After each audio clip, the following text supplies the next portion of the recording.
প্রিয় বন্ধুরা, আপনাদের স্বাগত।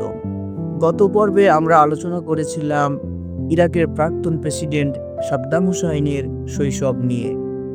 আজ আমরা জানব ইরাকের প্রাক্তন প্রেসিডেন্ট সাদ্দাম হুসাইনের রাজনীতিতে পদার্পণ ও তার শাসন আমল সম্পর্কে। চলুন বন্ধুরা। 1970 সালে সাদ্দাম হুসাইন বাথ পার্টির একজন গুরুত্বপূর্ণ বড় নেতা হিসেবে পরিগণিত হয় এবং সেই বছরেই তিনি ইরাকের উপপ্রধানমন্ত্রী হন। সেই সময় ইরাকের প্রেসিডেন্ট ছিলেন আহমেদ হাসান আল বকর। ইতিহাস বলে সাদ্দাম হুসাইন ছিলেন সেই সময় প্রেসিডেন্টের একজন আত্মীয় এবং মিত্র। একটি গুরুত্বপূর্ণ বিষয় আপনাদের জানিয়ে রাখি, সাদ্দাম হুসেন তখনও ইরাকের প্রেসিডেন্ট না হলেও তিনি ক্ষমতার একজন ধারক হিসাবেই পরিগণিত হয়েছিলেন। সেই সময় সাদ্দাম হুসাইন মুখাফারাত নামক গোপন গোয়েন্দা বাহিনী গড়ে তোলেন। প্রেসিডেন্টের অজান্তেই তিনি রাষ্ট্রযন্ত্রের হাল ধরেন। 1972 সালে ব্রিটিশ এবং আমেরিকান কোম্পানির অধীনে থাকা তেল সম্পদ জাতীয়করণ করেন, ফলে ইরাকে প্রচুর রাজস্ব পায়, যেটি সাদ্দাম হুসাইনকে ব্যাপক জনপ্রিয় করে তোলে ইরাকের জনগণের কাছে। সাধারণ মানুষ তাকে হিরো ভাবতে শুরু করে। সেই সময় সাদ্দাম হুসাইন ইরাকের অর্থনীতিতে উন্নয়ন, স্কুল, হাসপাতাল, রাস্তাঘাট এসব নির্মাণ শুরু করেন। ইরাক মধ্যপ্রাচ্যের অন্যতম উন্নত রাষ্ট্রে পরিণত হয়। 1978 সালে প্রেসিডেন্ট আল বাকর বার্ধক্যজনিত কারণে দুর্বল হয়ে পড়েন। সেই সময় দেশবাসী বুঝতে পেরেছিল এখন দেশ চলে সাদ্দাম হুসাইনের ইশারায়। তিনি প্রেসিডেন্ট নন, কিন্তু তার অনুমতি ছাড়া একটি সিদ্ধান্ত হতো না। কিন্তু 70 দশকের এই 8 বছরে তিনি নিজের সাম্রাজ্যের মাটিটা তৈরি করে ফেলেছেন। সাদ্দাম হুসাইনের উন্নয়নশীলতা তার ক্ষমতা পরিপক্ত হওয়ার প্রধান অস্ত্র ছিল। 1979 সালে ক্ষমতার শীর্ষে আরোহণ করেন সাদ্দাম হুসাইন।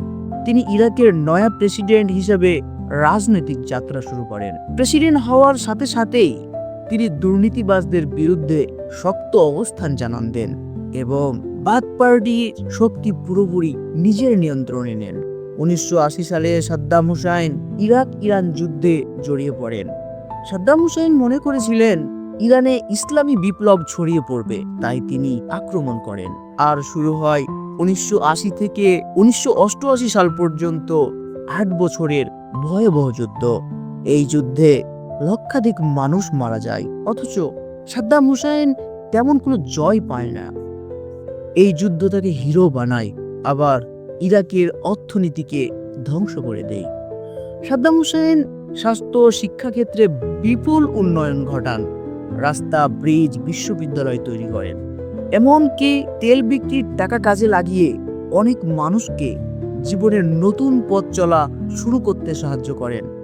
ইতিহাস বলে 1988 সালে কিছু উগ্রগামী কুর্দিদের উপর রাসায়নিক গ্যাস ব্যবহার করে হামলা করেন সাদ্দাম হুসাইন। অনেক পশ্চিমা গণমাধ্যম সাদ্দাম হুসাইনের এই হামলাকে অনেক খারাপভাবে উপস্থাপন করেন, যা সাদ্দাম হুসাইনের ভাবমূর্তি নষ্ট করেছিল। প্রিয় বন্ধুরা, এবার আসুন জেনে নিই তিনি কেন কুর্দিদের উপর হামলা করেছিলেন।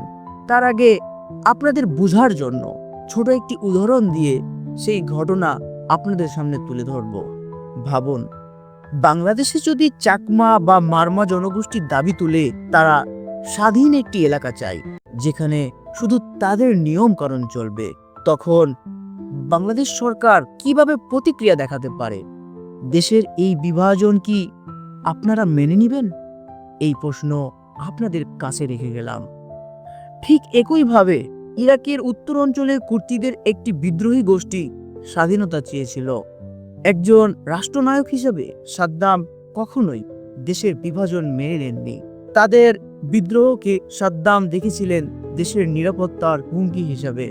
এই ঘটনায় সাদ্দাম একদিকে দেশের ঐক্য রক্ষা করতে চেয়েছিলেন, কিন্তু এই ঘটনা পশ্চিমা গণমাধ্যম অনেক প্রশ্ন তোলেন এবং সাদ্দাম হুসাইনকে একজন নির্মম শাসক হিসেবে পুরো বিশ্বের কাছে উপস্থাপন করেন। প্রিয় বন্ধুরা, আমাদের দ্বিতীয় পর্ব এখানেই শেষ হচ্ছে। পরবর্তী ও শেষ পর্বে তুলে ধরব সাদ্দাম হুসাইনের রাজনৈতিক জীবনের অবসান ও মৃত্যুদণ্ডের ঘটনা প্রবাহ। ধন্যবাদ।